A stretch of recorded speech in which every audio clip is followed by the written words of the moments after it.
নমস্কার বন্ধুরা, আমার চ্যানেলে সবাইকে স্বাগতম। সবাই কেমন আছো? আশা করি ভীষণ ভালো আছো। আমিও ভালো আছি। চলে আসলাম আলু করলা রেসিপি নিয়ে।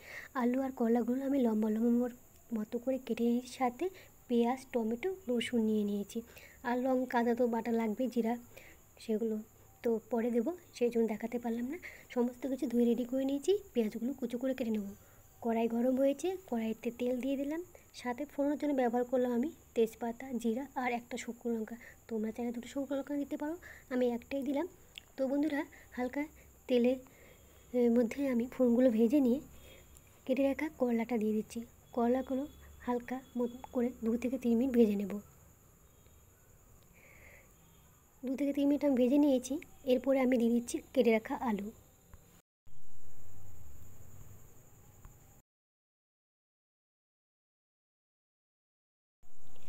আলুগুলো আমি 2 থেকে 3 মিনিট ভেজে নেব।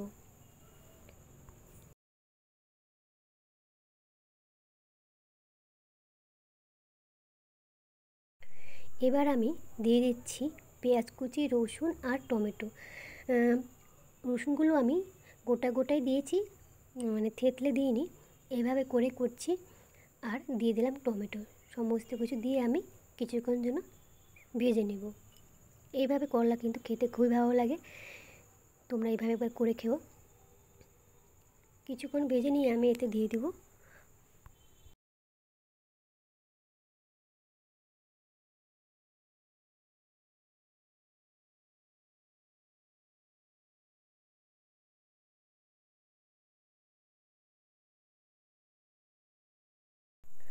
লবণ আর হলুদ দিয়ে কিছুক্ষণের জন্য নেড়ে চেড়ে নিচ্ছি।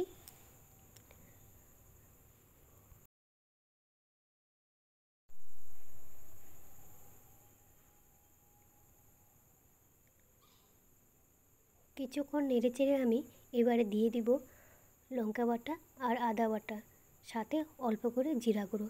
এবার কিছুক্ষণ মশলাটা সবজির সঙ্গে কষিয়ে নেব। যত কষানো ভালো হবে, তরকারি খেতে ততই টেস্ট হবে। তো বন্ধুরা, কিছুক্ষণ কষিয়ে নিচ্ছি।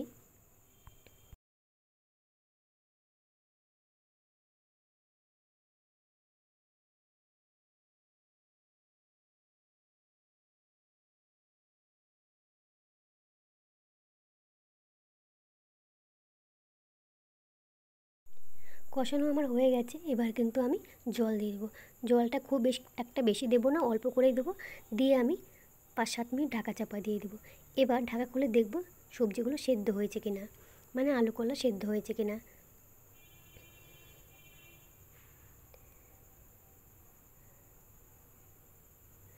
দেখতেই পাচ্ছ বন্ধুরা, আলু কলা কিন্তু ভালোভাবে আমার সেদ্ধ হয়ে গেছে।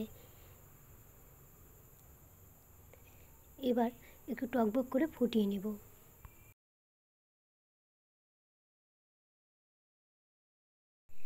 এবার একটু করে হালকা জাস্ট 1 চিমটি আমি গরম মশলা দিয়ে দিলাম। এবার কিন্তু নামিয়ে নিলে বন্ধুরা রেডি হয়ে যাবে আলু কলার তরকারি। এভাবে তোমরা করে খেয়ে দেখবে, খেতে কিন্তু দুর্দান্ত লাগে, একদমই তেতো মনে হয় না। তো একবার হলেও ট্রাই করো।